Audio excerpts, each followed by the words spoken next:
সকলে কিন্তু এখানে দোল খেলছেন, এরই নাম হচ্ছে বারোদোল। তো এই বিগ্রহটি কিন্তু বেশ বড়, এটা হচ্ছে মদন গোপাল, বাহ খুবই সুন্দর। এবং তো আমরা জানি কৃষ্ণনগর মানেই হচ্ছে মাটির পুতুল বিখ্যাত। কৃষ্ণনগর রাজবাড়ির যে অন্দরমহল তা কিন্তু তোমাদেরকে একদম ভেতর থেকে দেখাতে পারছি। এই যে দেখো কতটা সুন্দরভাবে সেজে উঠেছে। বারোদোলের মেলা কৃষ্ণনগর তথা সারা বাংলার অন্যতম বিখ্যাত মেলা এবং দীর্ঘকালের প্রাচীন ও বিশাল মেলা হিসেবে এর প্রসিদ্ধি আছে। প্রতি বছর দোল পূর্ণিমার পর চৈত্রের শুক্লা একাদশী তিথিতে নদিয়া রাজের পোষকতায় কৃষ্ণনগর রাজবাড়ির প্রাঙ্গণে সাড়ম্বরে অনুষ্ঠিত হয় এই মেলা। তো আজ আমরা চলে এসেছি কৃষ্ণনগর রাজবাড়িতে, কারণ আজকের এই ভিডিওর মাধ্যমে আমরা তোমাদেরকে দেখাবো কৃষ্ণনগরের বারোদোল মেলা এবং তার সাথে সাথে জানাবো এই মেলাকে কেন্দ্র করে বেশ কিছু তথ্য, যেমন বারোদোল কি, বারোদোলের ইতিহাস কি রয়েছে, কতদিন ব্যাপী এই মেলা চলবে, এই মেলায় তোমরা কিভাবে আসবে, এই মেলাতে কি কি আছে এবং সেই জিনিসপত্রের দাম কত, এই সমস্ত খুঁটিনাটি তথ্য তোমরা এই ভিডিওর মাধ্যমে জানতে পারবে। তোমরা প্রথম থেকে শেষ অবধি আজকের ভিডিওটি ধৈর্য ধরে দেখতে থাকো, আশা করছি তোমাদের খুবই ভালো লাগবে। তো চলো তাহলে আজকের এই সুন্দর ভিডিওটি শুরু করা যাক। তো হ্যালো বন্ধুরা, আমি এই মুহূর্তে দাঁড়িয়ে রয়েছি কৃষ্ণনগর স্টেশনের 1 নম্বর প্ল্যাটফর্মে। তো কৃষ্ণনগর স্টেশনের এই যে ট্রেনটা দেখতে পাচ্ছ 1 নম্বর প্ল্যাটফর্মে এসে দাঁড়ালো শিয়ালদা থেকে, এই ট্রেনে করেই আমরা আসলাম আর কি। তো এই যে 1 নম্বর প্ল্যাটফর্মের সামনের দিক দিয়ে আমাদেরকে কিন্তু টোটো স্ট্যান্ডে চলে যেতে হবে। তো 1 নম্বর প্ল্যাটফর্ম থেকে নিচে নামার পর এই যে সামনের দিক দিয়ে ডান দিকে ঘুরে গেলেই কিন্তু এই পাশে রয়েছে টোটো স্ট্যান্ড। চলো টোটো স্ট্যান্ডের দিকে যাওয়া যাক। তো স্টেশন থেকে রাজবাড়ি অবধি টোটো ভাড়া হচ্ছে 15 টাকা, যেতে সময় লাগে হাঁটা পথে 1.1 কিলোমিটার, মাত্র 15 মিনিটের হাঁটা পথ।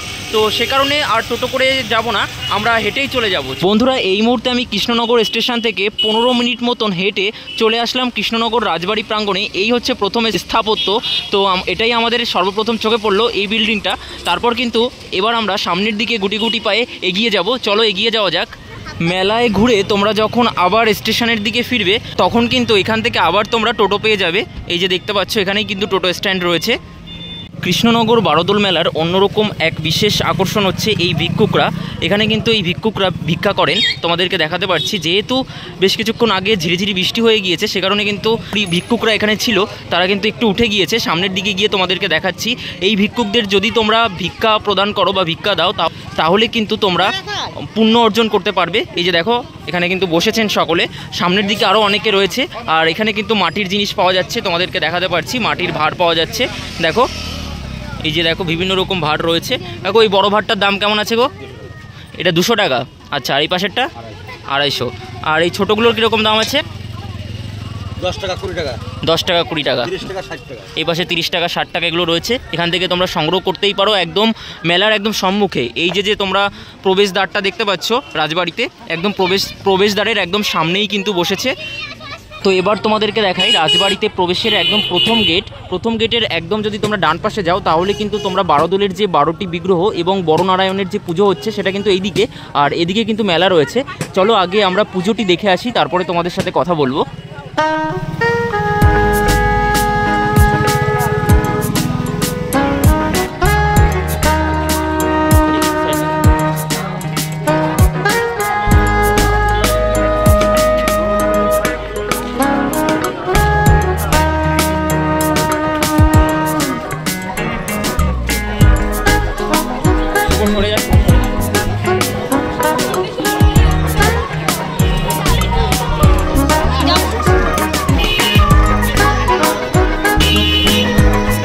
তো কৃষ্ণনগর রাজবাড়ির যে স্থানে পুজো হচ্ছে অর্থাৎ নাট মন্দিরে, তো সেই নাট মন্দিরে প্রবেশ করার আগে তোমাদেরকে বলে রাখি এই মেলার নামকরণ কেন বারোদোল মেলা রাখা হয়েছে। তো অনেকেই হয়তো মনে করেন যে দোল পূর্ণিমার 12 দিন বাদে এই মেলা অনুষ্ঠিত হতো বলে এই মেলার নামকরণ হয়েছে বারোদোল মেলা, বাট এই ধারণা কিন্তু সম্পূর্ণই ভ্রান্ত। নদিয়ারাজ কুলবিগ্রহ বড়নারায়ণ ব্যতীত আরও 12টি কৃষ্ণ বিগ্রহ এই স্থানে কিন্তু পুজো করা হয় বারোদোল মেলার সময়, সে কারণে কিন্তু এই মেলার নামকরণ হয়েছে বারোদোল মেলা। আর এই 12টি মূর্তি কিন্তু বিভিন্ন জায়গা থেকে এই স্থানে আনা হয় মেলার সময়। চলো তাহলে সেই 12টি মূর্তি এবং নদিয়ারাজ কুলবিগ্রহ বড়নারায়ণের মূর্তি আমরা দেখে আসি। এই দিক দিয়ে তোমরা ভিক্ষুকদের ভিক্ষা দিতে দিতে তোমরা কিন্তু একদম চলে আসতে পারবে রাজবাড়ির যে স্থানে নাট মন্দির বা যে স্থানে বিগ্রহগুলিকে পূজা করা হচ্ছে সেই দিকে। চলো সামনের দিকে এগিয়ে যাওয়া যাক, এবং ভেতরের অংশেও কিন্তু দেখতে পাচ্ছি অনেক ভিক্ষুকরা রয়েছেন। আর সামনের দিকে গিয়ে তোমাদেরকে সমস্ত দৃশ্য দেখাচ্ছি। তো আজ হচ্ছে বন্ধুরা মেলার তৃতীয় দিন। প্রথম দিন যেদিন মেলা শুরু হয়েছিল এবছর, সেদিন ছিল 8ই এপ্রিল। আর 8ই এপ্রিল কিন্তু রাজবেশে সাজানো হয়েছিল বিগ্রহগুলিকে, আর তৃতীয় দিন কিন্তু সাজানো হয়েছিল 9 তারিখে ফুল বেশে। আর আজ হচ্ছে তৃতীয় দিন, আজ হচ্ছে রাখাল বেশে সাজানো হয়েছে। আর এখানে কিন্তু মাইকে সবসময় কিন্তু কৃষ্ণ ঠাকুরের গান কিন্তু বাজছে। তোমাদেরকে আমি দেখাবো সমস্ত দৃশ্য, তোমরা দেখতে থাকো।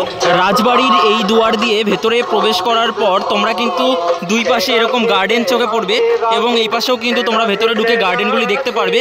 তোমাদেরকে আমি একদম বাইরে থেকে একটু দেখিয়ে দিচ্ছি, ভেতরে আর প্রবেশ করব না। এই যে দেখো, এখানে কিন্তু বিভিন্ন ধরনের গাছ রয়েছে, দেখো দেখতেই পারছো। এগুলো জাস্ট দেখার জন্য রাখা হয়েছে, তোমরা কিন্তু এগুলো দেখতে পারো। আর এই পাশেও কিন্তু আরও অনেক গাছ রয়েছে, তোমাদেরকে আমি দেখিয়ে দিচ্ছি। এই যে দেখো,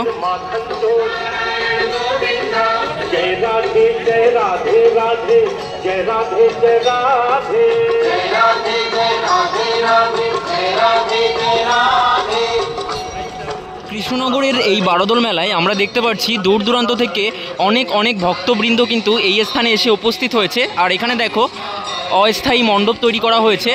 চলো গিয়ে দেখাচ্ছি কুল বিগ্রহগুলি।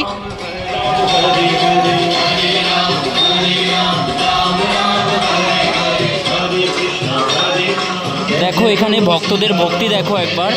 আর সবার প্রথমে যে বিগ্রহটি রয়েছে এখানে, তা হচ্ছে শ্রী শ্রী বলরাম। তোমাদেরকে দেখাতে পারছি, এই হচ্ছে শ্রী শ্রী বলরামের মূর্তি। দেখো কতটা সুন্দর লাগছে।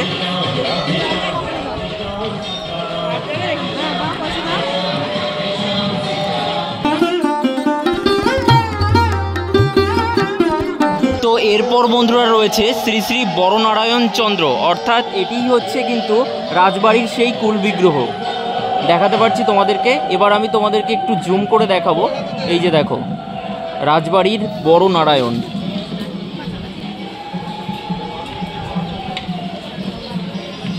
তো এই যে দেখো সকলে কিন্তু এখানে দোল খেলছেন, এরই নাম হচ্ছে বারোদোল। দেখো দোল খেলছেন আবির দিয়ে সকল ভক্তরা। এরপর তোমাদেরকে যে বিগ্রহটি দেখাতে পারছি সেটা হচ্ছে শ্রী শ্রী গোবিন্দদেব। দেখো গোবিন্দদেব, জয় গোবিন্দ। এরপর যে বিগ্রহ তোমাদেরকে আমি দেখাচ্ছি তা হচ্ছে শ্রী শ্রী গোপীমোহন। তো দেখো গোপীমোহন কিন্তু রাখাল বেশে সেজে উঠেছে। শুধু গোপীমোহন নয়, এখানে আজকে যে সকল বিগ্রহগুলি রয়েছে সকল বিগ্রহগুলি কিন্তু রাখাল বেশে সেজে উঠেছে।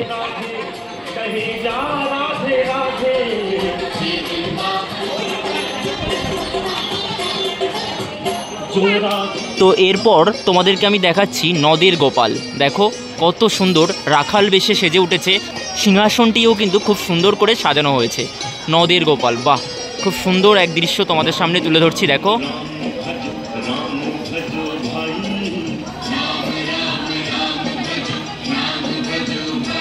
তো বন্ধুরা এরপর রয়েছে গোপীনাথ।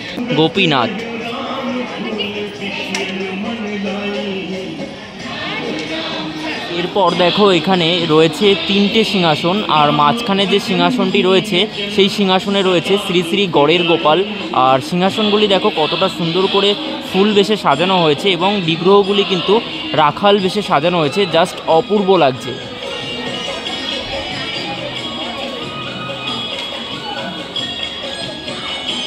তো তারপর যে বিগ্রহ আমি তোমাদেরকে দেখাতে পারছি, এই বিগ্রহের নাম হচ্ছে শ্রী শ্রী গোষ্ঠ বিহারী।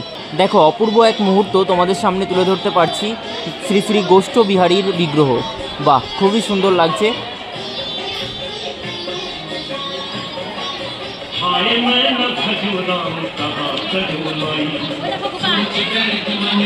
তো এবার আমি তোমাদেরকে দেখাই, দেখো আমাদের সকলের প্রিয় নাড়ু গোপাল। দেখো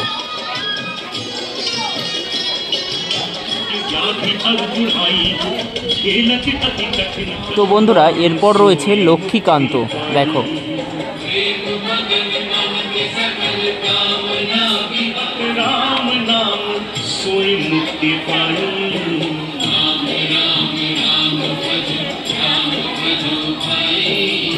তো বন্ধুরা এরপর যে বিগ্রহটি তোমাদেরকে দেখাচ্ছি, দেখো এই বিগ্রহটি কিন্তু বেশ বড়। এটা হচ্ছে মদন গোপাল, বাহ খুবই সুন্দর এবং খুবই বড়, তোমাদেরকে আমি দেখাতে পারছি। এবং সিংহাসনটিও কিন্তু খুবই বড় এবং খুব সুন্দরভাবে কিন্তু সাজানো হয়েছে, বাহ।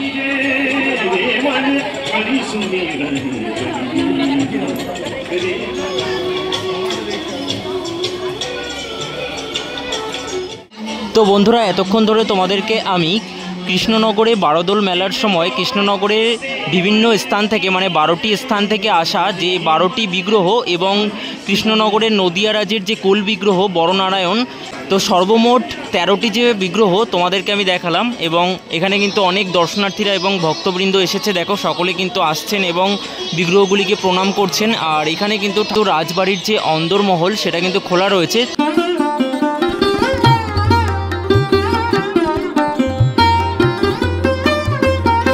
রাজবাড়ির যে অন্দরমহল তা কিন্তু তোমাদেরকে একদম ভেতর থেকে দেখাতে পারছি। এই যে দেখো কতটা সুন্দরভাবে সেজে উঠেছে।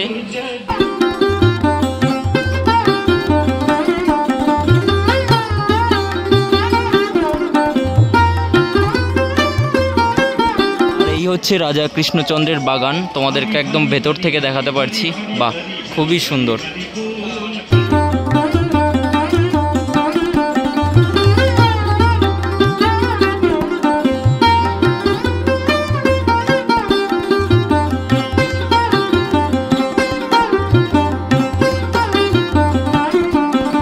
রাজবাড়ির একদম ভেতর থেকে ভিউটা তোমাদেরকে দেখাচ্ছি, দেখো অপূর্ব সুন্দর, একদম রাজকীয় পরিবেশ তোমাদের সামনে তুলে ধরতে পারছি, বাহ খুবই সুন্দর।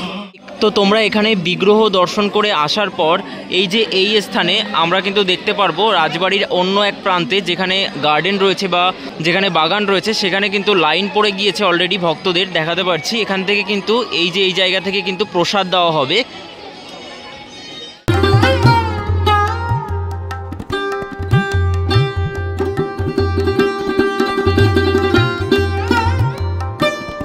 এবার আমরা ঘুরবো বারোদোল মেলাতে এবং বারোদোল মেলার যে ইতিহাস রয়েছে সেই ইতিহাস সংক্ষেপে তোমাদেরকে জানিয়ে দেব। তো বন্ধুরা এই হচ্ছে নহবতখানা, কৃষ্ণনগর রাজবাড়ির যে নহবতখানা তা আমি তোমাদেরকে দেখালাম। নহবতখানার একদম কিন্তু ডান পাশে ছিল কৃষ্ণনগর রাজবাড়ির নাট মন্দির, যেখানে বিগ্রহগুলির পূজা হচ্ছে, যেই পূজাকে কেন্দ্র করেই কিন্তু এই বারোদোল মেলা। আর নহবতখানার সামনে কিন্তু এই মুহূর্তে দেখাতে পারছি বারোদোল মেলায় অনেক দোকানপাট বসেছে। বারোদোল মেলার যে মূল যে গেট তা কিন্তু এখান থেকে শুরু হচ্ছে। দেখো প্রতি বছরের ন্যায় এবছরও এসেছে আমাদের সেই পুরনো অতি পরিচিত, দেখো মেলা কিন্তু শুরু হয়েছে 8ই এপ্রিল, তোমাদেরকে দেখাতে পারছি। আর এই হচ্ছে নদিয়া রাজের বারোদোল মেলা ও উৎসব, এখানে লেখা রয়েছে। দেখো চারিপাশে কিন্তু অনেক দোকানপাট এসেছে, চারিদিকে তোমাদেরকে দেখাতে পারছি একদম জমজমাট একটি মেলা। আর রাজবাড়ির এই প্রাঙ্গণ যেহেতু অনেকটা বড়, সে কারণে কিন্তু অনেকটা জায়গা জুড়ে এই মেলাটি হয়ে থাকে। চলো আস্তে আস্তে ভেতরের দিকে প্রবেশ করব এবং এখানে কি কি এসেছে তোমাদেরকে দেখাবো। তো দেখো এখানেই ফার্স্টে দেখাতে পারছি যেরকম মেলায় বসে থাকে আচারের দোকানপাট এখানে রয়েছে, এই যে দেখো। আর এখানে কিন্তু হরেক মাল রয়েছে 20 টাকা করে, তোমাদেরকে দেখাতে পারছি। রুমাল থেকে শুরু করে বিভিন্ন কসমেটিক্সের জিনিসপত্র এবং বিভিন্ন চাবির রিং এই সমস্ত এখানে পাওয়া যাচ্ছে, তোমাদেরকে দেখাতে পারছি। সাধারণত মেলায় যে সমস্ত বসে আর কি। এইদিকে ঘর সাজানোর বিভিন্ন শোপিস রয়েছে, ফুল রয়েছে, আর বিভিন্ন আসবাবপত্রও এখানে পাওয়া যাচ্ছে। কাপ থেকে শুরু করে বিভিন্ন প্লেট টিলেট এখানে রয়েছে, এই যে দেখো তোমাদেরকে দেখাতে পারছি। এই সোজা গেলে কিন্তু কৃষ্ণনগর রাজবাড়ির মুখ্য যে দুয়ার সেটা কিন্তু কোনো সময়ই খোলা পাবে না তোমরা। তো তবু যে দুয়ারটা সেই দুয়ারটা কিন্তু খুব সুন্দর করে সাজানো থাকে, তো সেটা একটু তোমাদেরকে দেখিয়ে নিয়ে আসবো। তো তোমাদেরকে যেমনটা বললাম আর কি, কৃষ্ণনগর রাজবাড়ির যে মুখ্য দুয়ার সেই মুখ্য দুয়ারে আসার জন্য এই রাস্তা দিয়ে আমি আসলাম। এসে তোমাদের একদম সরাসরি সামনে দেখাতে পারছি। এই যে দেখো কৃষ্ণনগর রাজবাড়ির কিন্তু মুখ্য দুয়ার এখানে রয়েছে, দেখো কি কতটা সুন্দর। উপরের দিকে দুটো সিংহ রয়েছে, দেখতে কিন্তু অপূর্ব লাগছে। এবং তার ঠিক সামনেও কিন্তু এখানে বেশ কিছু দোকানপাট বসেছে। চলো এক ঝলক সিনেমাটিক শট তোমাদেরকে দেখিয়ে দিচ্ছি।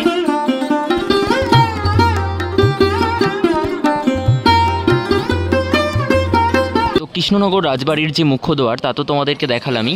তো তার ঠিক সামনে বেশ কিছু দোকানপাট বসেছে। এখানে দেখো বটি পাওয়া যাচ্ছে, এই যে দেখো বিভিন্ন ধরনের অস্ত্র এখানে রয়েছে, মানে ঘরোয়া অস্ত্র, সেগুলো কিন্তু তোমরা ব্যবহার করতে পারবে এখান থেকে সংগ্রহ করে নিয়ে। এবং এখানে মেয়েদের জিনিসপত্র এখানে পাওয়া যাচ্ছে। তো এই দিকে গেলে কিন্তু আরও অনেকটা জায়গা জুড়ে কিন্তু মেলাটা বসেছে। চলো তোমাদেরকে ঘুরে ফিরে দেখাচ্ছি। কৃষ্ণনগরে লোকশ্রুতি প্রচলিত আছে যে নদিয়ারাজ কৃষ্ণচন্দ্র এই মেলার প্রবর্তক, কিন্তু এই সম্পর্কে কোনো রকম কোনো পাথুরে প্রমাণ পাওয়া যায় না। যারা এই বক্তব্য মানতে নারাজ তাদের বক্তব্য 1752 খ্রিস্টাব্দে ভারতচন্দ্র রায়গুণাকর লিখিত অন্নদামঙ্গল কাব্যে রাজা কৃষ্ণচন্দ্র সম্পর্কে অনেক তথ্য থাকলেও বারোদল সম্পর্কে কোনো উল্লেখ নেই। অর্থাৎ মনে করা হয় যে 1752 খ্রিস্টাব্দের পূর্বে এই মেলার প্রবর্তন হয়নি। প্রাসঙ্গিক উল্লেখ্য যে 1742 থেকে 1750 খ্রিস্টাব্দে দেশে বর্গীদের দৌরাত্ম্য দেয়। মহারাজ কৃষ্ণচন্দ্র এই সময় বর্গীদের ভয়েই শিবনিবাসে নদিয়ার রাজধানী নিয়ে যান। শিবনিবাসে 1754 খ্রিস্টাব্দে বুড়ো শিবের মন্দির এবং 1762 খ্রিস্টাব্দে আরও 4টি মন্দির নির্মাণ করেন। 1762 খ্রিস্টাব্দ পর্যন্ত শিবনিবাসে অবস্থানের পর 1763 খ্রিস্টাব্দে কৃষ্ণনগর রাজবাড়িতে ফিরে আসেন। আবার রাজা কৃষ্ণচন্দ্র 1774 খ্রিস্টাব্দে গঙ্গাবাসে রাজপ্রাসাদাদি নির্মাণ করেন, সেখানেই আমৃত্যু বসবাস করেন। বাংলা 1176 সনে অর্থাৎ 1770 খ্রিস্টাব্দে দেখা যায় মন্বন্তর। তাই অনুমান করা হয় যে 1763 খ্রিস্টাব্দে কৃষ্ণচন্দ্র রাজবাড়িতে ফেরার পর 1764 খ্রিস্টাব্দে বারোদলের মেলার প্রবর্তন করেন। বারোদলের মেলা প্রবর্তনের পশ্চাতে আরও একটি জনশ্রুতি প্রচলিত আছে যে মহারাজ কৃষ্ণচন্দ্রের দুজন মহিষী ছিলেন। দ্বিতীয়া মহিষী ছিলেন অশেষ রূপলাবণ্যময়ী ও গুণবতী। শিবনিবাসে রাগেশ্বর শিব মন্দিরে প্রতিষ্ঠা ফলক অনুযায়ী দ্বিতীয়া মহিষী হলেন মূর্তেব লক্ষ্মী স্বয়ং, অর্থাৎ মূর্তিমতী লক্ষ্মীর মতো। কথা ছিল যে মহারাজ দ্বিতীয়া মহিষীকে নিয়ে উলায় অর্থাৎ বীরনগরে নদিয়ারাজ রাঘব রায় নির্মিত জলবাটিকায় কয়েকদিন থাকবেন, কিন্তু রাজকার্যে ব্যস্ত থাকায় রাজা কৃষ্ণচন্দ্র তার দেওয়া কথা রাখতে পারেন না। রাজমহিষী উলার মেলা দেখতে চান, কিন্তু কোনোটিই সফল হয় না। তাই ফলপ্রসূ রাজা কৃষ্ণচন্দ্র কৃষ্ণনগরে এই মেলার প্রবর্তন করেন, যাতে রাজমহিষী ও অন্যান্য অন্তঃপুরবাসিনীরা রাজবাড়ি থেকেই মেলা দেখতে পারেন। আর তারপর থেকেই প্রতি বছর রাজবাড়ির এই প্রাঙ্গণে বারোদলের মেলা অনুষ্ঠিত হয়ে থাকে। তো আমরা জানি কৃষ্ণনগর মানেই হচ্ছে মাটির পুতুল বিখ্যাত। তো বারোদল মেলায় ঘুরতে ঘুরতে কিন্তু এখানে একটা মাটির পুতুলের দোকান দেখতে পারলাম। তো এরকম দোকান কিন্তু আরও অনেক রয়েছে, সেরকম একটি দোকান আমি ভিজিট করলাম। দেখো এখানে কিন্তু দেখো আদিযোগীর মূর্তি রয়েছে একটার পর একটা। কাকু এই আদিযোগীর মূর্তিগুলোর দাম কত গো? এটা 50 টাকা করে, আর পেছনেরগুলো 70 টাকা করে। দেখো আর এই যে রাধাকৃষ্ণ, দেখি রাধাকৃষ্ণ কত করে? 70 টাকা করে। দেখো কত সুন্দর। আর এই পাশেও কিন্তু বেশ কিছু মূর্তি রয়েছে বা পুতুল রয়েছে, তোমাদেরকে দেখাতে পারছি ছোট ছোট। তো লোয়েস্ট কত টাকা থেকে স্টার্টিং তোমার কাছে? 30 টাকা থেকে স্টার্টিং। কোনটা 30 টাকা? আচ্ছা, গরু এবং গরুর বাছুর রয়েছে 30 টাকা থেকে স্টার্টিং। এবং হায়েস্ট কত টাকা? ওই যে দেখাতে পারছি হায়েস্ট 180 টাকা। একটু তুলে দেখাও কাকু। হায়েস্ট কিন্তু 180 টাকা রয়েছে। পড়ে গেল, ভাঙেনি তো? এই যে দেখো 180 টাকা, বেশ সুন্দর এবং বেশ মজবুত। একবার পড়েও গেল কিন্তু ভাঙলো না। এটা 180। দেখো কতটা সুন্দর। আমাদের দৈনন্দিন জীবনে সংসারে অতি প্রয়োজনীয় যে সমস্ত জিনিসপত্র লাগে আর কি, সে সমস্ত জিনিসপত্রেরও দোকানপাটে এই স্থানে রয়েছে। মানে কি নেই এখানে, সমস্ত কিছুই কিন্তু তোমরা এই মেলাতে পাবে। তো ঘুরতে ঘুরতে বারোদল মেলার একদম শেষের দিকে চলে আসলাম। আর শেষের দিকে একটা বেশ অনেকটাই বড় জায়গা। তো সেখানে কিন্তু কৃষ্ণনগর বারোদল মেলা 2025 বলে লেখা রয়েছে এবং বিগ বাজারের তরফ থেকে বেশ কিছু স্টল বসে, প্রতি বছরই বসে এই জায়গাটায়। চলো গিয়ে তোমাদেরকে একটু দেখিয়ে দিই। বিগ বাজার বলে যে কাউন্টারগুলো ছিল তার একদম ভেতরের অংশে চলে আসলাম। দেখো ভেতরের অংশে দেখাতে পারছি এখনও কিন্তু কাজকর্ম চলছে, স্টলগুলো স্বয়ং সম্পূর্ণরূপে সেজে ওঠেনি। তো এরপরে যখন তোমরা আসবে তখন কিন্তু দেখতে পারবে এই স্টলগুলোতে মানে মাল জিনিস চলে এসেছে। এখনও পর্যন্ত কিন্তু সব কিছু বসেনি। কৃষ্ণনগর বারোদল মেলার যে বিগ বাজার কাউন্টারটা রয়েছে সেই কাউন্টারের একদম ভেতরের অংশে একটা স্টল রয়েছে। সেই স্টলে আমরা দেখতে পাচ্ছি শান্তিনিকেতনের সোনার ঝুড়ি থেকে বেশ কিছু জিনিসপত্র এখানে বসেছে, অলংকার টাইপসের। তো তোমাদেরকে এক ঝলক দেখিয়ে দিলাম, তোমরা কিন্তু এখান থেকে সংগ্রহ করতেই পারো। দেখো মহিলাদের চুড়ি থেকে শুরু করে বিভিন্ন জিনিসপত্র কিন্তু এখানে রয়েছে, অলংকার।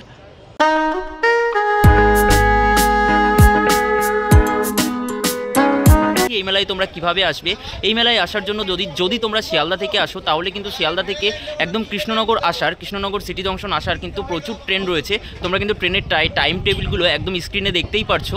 তো সেই টাইম টেবিলগুলো দেখে কিন্তু তোমরা কৃষ্ণনগর স্টেশনে চলে আসতে পারবে। এবং কৃষ্ণনগর স্টেশন থেকে কিভাবে আসবে একদম ভিডিওর শুরুতেই বলে দিয়েছি। এই মেলা 8ই এপ্রিল শুরু হয়েছিল, 7ই মে পর্যন্ত চলবে। তোমরা এখানে অবশ্যই আসো।